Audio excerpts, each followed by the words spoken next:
wanna be the best in the game, invest in my name, check no restraints, I'm obsessed with the pain. I ingest, I retain, assess and I change, possessed by the thought I'll be free one day from society's restraints. Money, clout and fame, mud, disease, a plague. We all love to hate, have to play the game, have to make a name. All our Alam mo ba na kapag meron ka lang 2 dumbbells sa bahay, ay magagawa mo na lahat ng mga exercises na tatamaan ang lahat ng muscle group?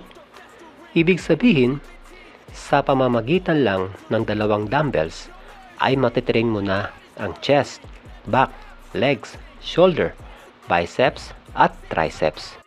Yun nga lang body weight, maaari nang lumaki ang iyong katawan eh. E di lalo na kung may 2 dumbbells ka na medyo mabigat. Kasi kung sobrang gaan naman, hindi na kayo matcha-challenge sa inyong binubuhat. At kapag walang kahirap-hirap, e di wala ring muscle soreness na isa sa mga senyales na lalaki ang iyong muscle. Ang mga exercises na ito ay aking pinili dahil ito yung mga ginagawa ko dati nung hindi pa ako nagbubuhat sa gym. Sa paggawa ng squat, subukan ninyo ang lahat ng posisyon ng pagbuka ng paa o ng legs dahil hindi tayo pare-pareho ng flexibility. Halimbawa, sa pangkalahatan, ganito lang kalapad dapat ang mga legs kung saan pointed out ang mga paa o pa-V-shape ang posisyon nito. Pero kung hindi kayo komportable sa ganitong posisyon, maaari nyo pang ibuka ng bahagya o di kaya ay huwag masyadong pointed out ang mga paa.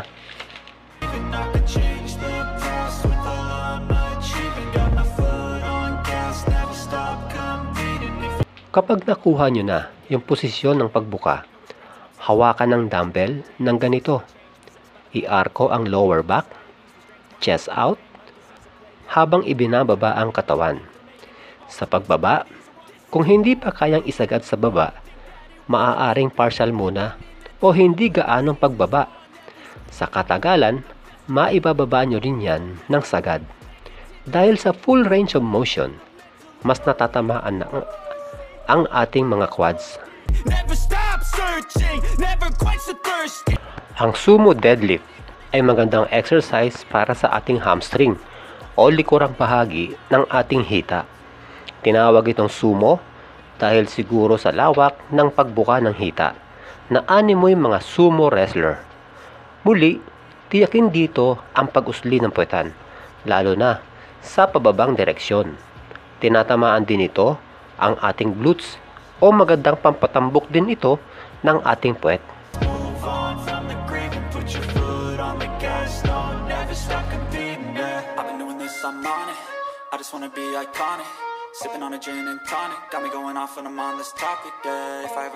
Maganda ring exercise ang dumbbell lunges, pero imbis na paabante ang paggalaw, mas gusto kong gawin ang paatras dahil mas madaling balansehin ang katawan kapag ganito.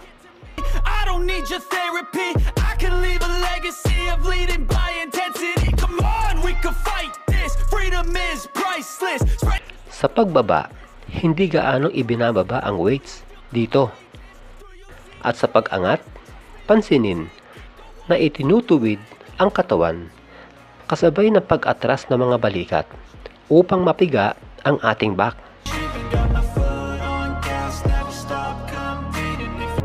I wanna be the best in the game, invest in my name, check no restraints, I'm obsessed with the pain. I ingest, I retain. Dito sa dumbbell row, nakafocus ito para sa ating lats o pampalapad ng likod. Yumuko ng 40 to 45 degrees angle.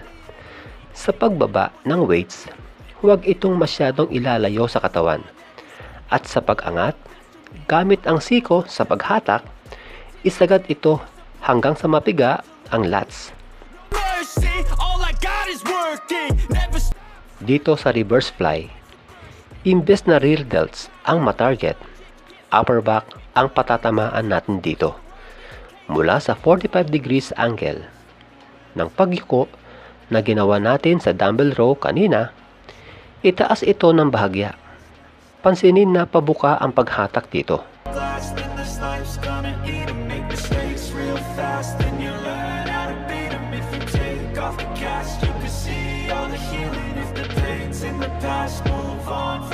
Kung wala kayong matibay na bench sa inyong bahay, maaari nyong gawin ang bench press sa sahig.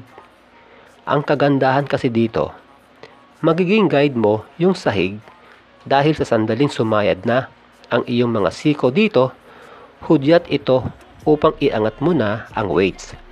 Ibig sabihin, hindi mai-injury ang iyong balikat sa sobrang pagbaba ng mga dumbbells.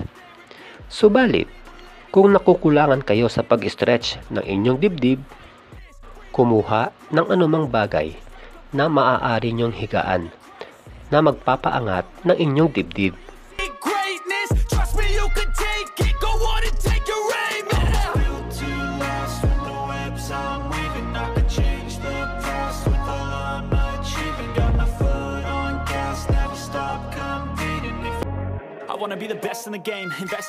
Dahil nga wala kayong adjustable bench, bodyweight lang ang gawin ninyo para sa inyong upper at lower chest. Kaya dito sa decline push-up, tinatarget nito ang ating upper chest.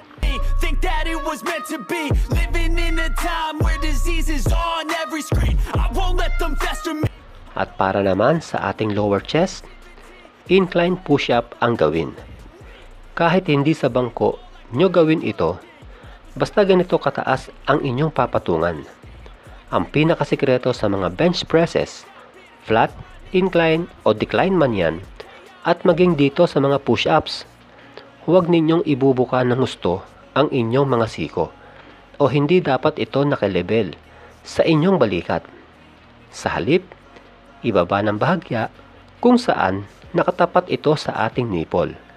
Sa ganitong paraan, 100% natatamaan ang ating chest nang hindi sasakit ang ating balikat. Ang dumbbell kickback ay maganda para sa ating triceps, lalo na ang long heads nito. Tiyakin nyo lang na maiaangat nyo ng gusto ang inyong siko nang hindi gaano gumagalaw ito habang ginagawa ang exercise na ito. Tiyakin din na maisasagad nyo sa pagtulak sa likod o dapat ay tuwid na tuwid ang kamay upang mapiga ng husto ang ating triceps.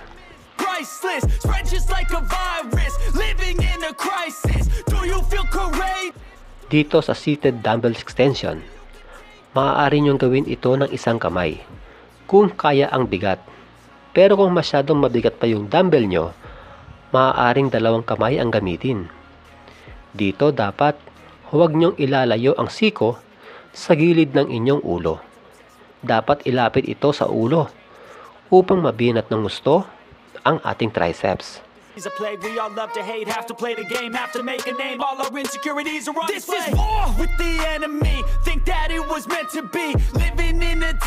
Kaya tinawag na plate curl ito ay dahil para kang humahawak ng plato sa exercise na ito. Maganda ito para sa ating long head ng ating biceps o pampatambok ng biceps.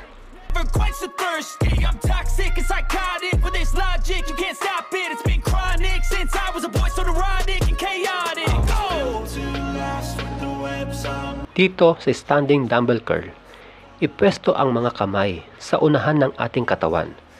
Maaari nyong ipatong ang inyong siko sa inyong katawan upang hindi gaanong gumagalaw ito habang ginagawa ang exercise na ito. Sa ganitong posisyon, mas tinatarget nito ang short head ng ating biceps o pampalapad ng ating biceps.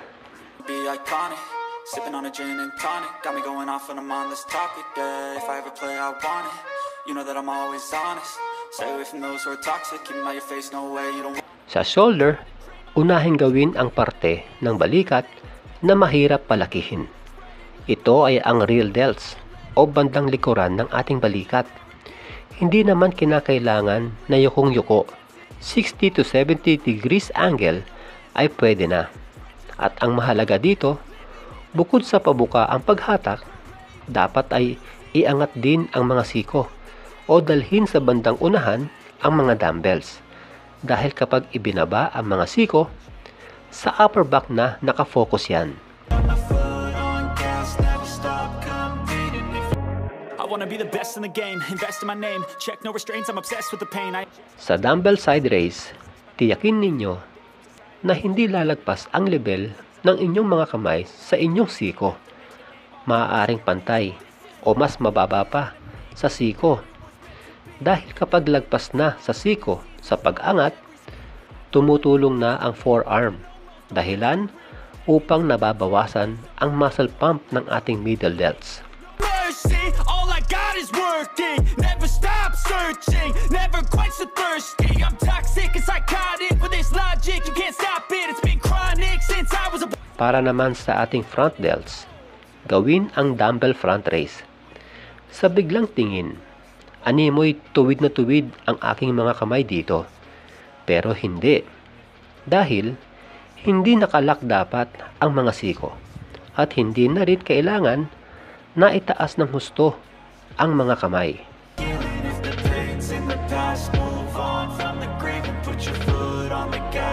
Dito sa abs workout, maganda ang D-crunches kung nasa bahay lang kayo. Huwag niyong isasagad sa pagbaba ang mga kamay at paa. Maaaring 2 dumbbells lang ang gamit nyo sa bahay at malamang na hindi rin kabigatan yan. Kaya mas mainam gawin ang pagkontrol sa paggalaw, lalo na sa negative motion, upang kahit medyo magaan lang yan ay mararamdaman nyo pa rin yung muscle pump. Magpahinga lamang ng 30 to 45 seconds sa bawat set upang mas tumaas ang intensity o hirap ng inyong pag-workout. Ganito ang gawin ninyong program kada linggo upang matarget ang bawat muscle group ng 2 beses kada linggo. I'm obsessed with the pain, I ingest, I retain, assess and I change, possessed by the thought I'll be free one day from society's restraints, money, clout and fame, mud, disease, a plague, we all love to hate, have to play the game, have to make it. Naway nakatulong ito lalo na sa ating mga kaprakti na hindi makapunta sa gym sa iba't ibang kadahilanan. At lagi kong sinasabi, ang paglaki ng muscle ay hindi nakukuha sa pagbubuhat lamang dahil kailangan mo rin dito ng sapat na tulog at tamang pagkain. Hanggang sa muli mga kaprakti, God bless. This logic, you can't stop it, it's been chronic since I was a boy, so neurotic and chaotic. I'm weaving, I could change the past with all I'm achieving. Got my foot